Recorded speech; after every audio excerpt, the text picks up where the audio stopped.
hidrocarburos representan la principal commodity, o como diríamos en español, mercancía, del mundo contemporáneo.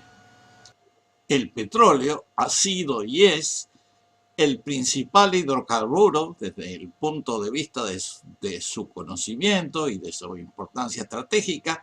Por lo tanto, lo tendremos en cuenta preferentemente durante el desarrollo de esta presentación.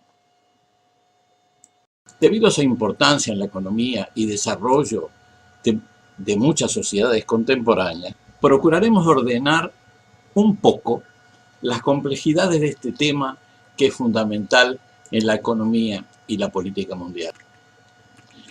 Los hidrocarburos son fundamentalmente compuestos de carbono e hidrógeno, con diferentes grados de elementos secundarios, por ejemplo azufre. Cuando tiene más átomos de hidrógeno que carbono, son más livianos, caso de los alcanos, que incluyen al metano, cuya fórmula es CH4, o al etano, cuya fórmula es C2H6, el propano, cuya fórmula es C3H8, y así sucesivamente. Y en la presión atmosférica normal, en la superficie, se presentan como gases.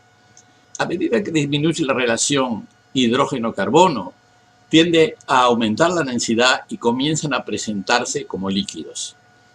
De todas maneras, su densidad sigue siendo menor que la del agua y tienden a ascender en el subsuelo. Eso pasa cuando hay condiciones para su flujo ascendente. El metano es menos denso que el aire y por lo tanto tiende a subir. Por su lado, el propano y el butano, que son más densos que el aire, cuando se escapan tienden a bajar a nivel del suelo.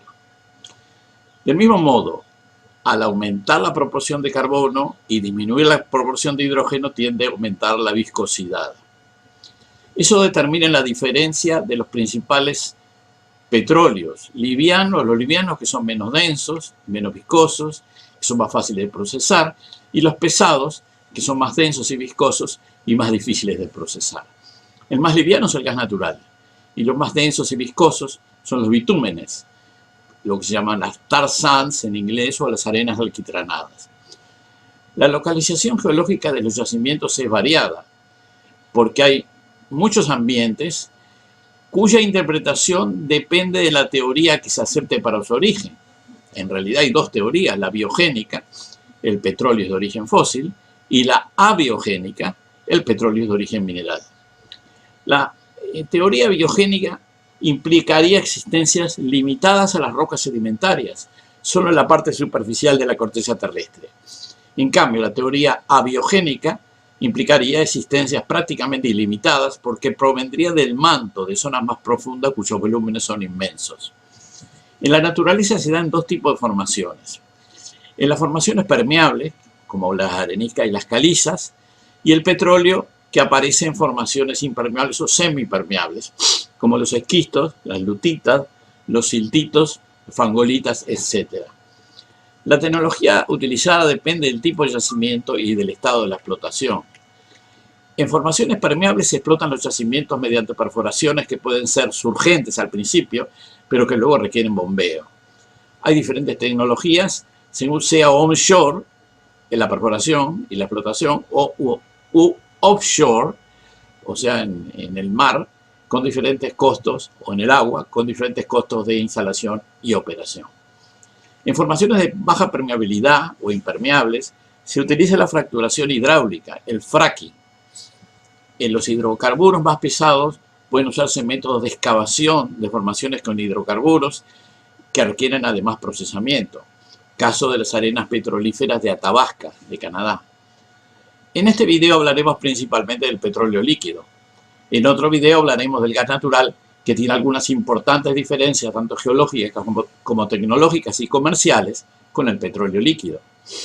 Desde el punto de vista geográfico, los principales yacimientos están ubicados en los alrededores del Golfo Pérsico. Arabia Saudita, con su gigantesco yacimiento de Ghawar, que produce casi 4 millones de barriles diarios, de los 11 o 12 que produce Arabia Saudita, Irak, Irán, los Emiratos, Kuwait, Qatar, etc. Hay importantes yacimientos en Rusia, particularmente en Siberia, en los Estados Unidos, en Texas, en Dakota del Norte y en el Golfo de México. Los yacimientos petrolíferos se localizan en muchos lugares. Mencionaba el Golfo, y prácticamente todos los países producen grandes cantidades de petróleo, todos los países del Golfo. Y en Rusia, que sobre todo produce el petróleo en Siberia, la península de Yamal, en el extremo oriente, en el Mar Caspio. En el Mar Caspio, además de Rusia, el petróleo es explotado por Kazajstán, Azerbaiyán, etc. Y después el petróleo de Venezuela, la zona de Maracaibo y en el Orinoco. En ambos casos hay problemas de producción por las sanciones que experimenta el país. Hay también yacimientos en México, en el Golfo de México, en Veracruz, en Nigeria, en el norte de África, Argelia y Libia, en Indonesia, en Sumatra, por ejemplo, en Canadá, en Alberta, en offshore, en Nueva Escocia, etc. Más allá de la utilización del petróleo, que es extremadamente importante en la sociedad contemporánea, se plantean algunas incertidumbres, no solo referidas a su disponibilidad, sino también referidas al desarrollo de las tecnologías sustitutivas, así como a las estrategias económicas y políticas que apliquen los países más poderosos desde ese punto de vista y su impacto sobre la producción y el consumo. La primera posibilidad es que se da la pandemia de coronavirus, aumente la actividad económica.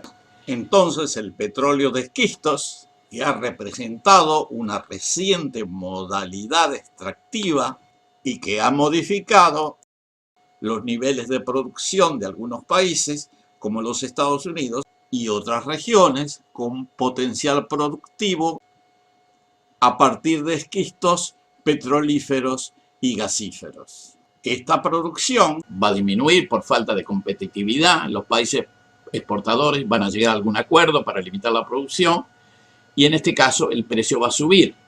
En la segunda posibilidad, la pandemia deja huellas en la producción. La actividad económica se resiente, los países exportadores continúan su guerra de precios, el precio se mantiene bajo. Y ahí disminuyen los estímulos para desarrollar energía alternativa. Con el petróleo barato, tal vez no valga la pena desde el punto de vista económico el desarrollo de ciertas energías alternativas. Lo que se mantiene como afirmación y es que los volúmenes de petróleo disponible bajo tierra son inmensos, que no hay limitaciones visibles, no se avisora que disminuyan significativamente. Esto aporta evidencia para demostrar que el origen del petróleo es mineral, que viene del manto, donde hay volúmenes inmensos, y que no es fósil, que la afirmación de que el petróleo es fósil está siendo desmentida por la realidad.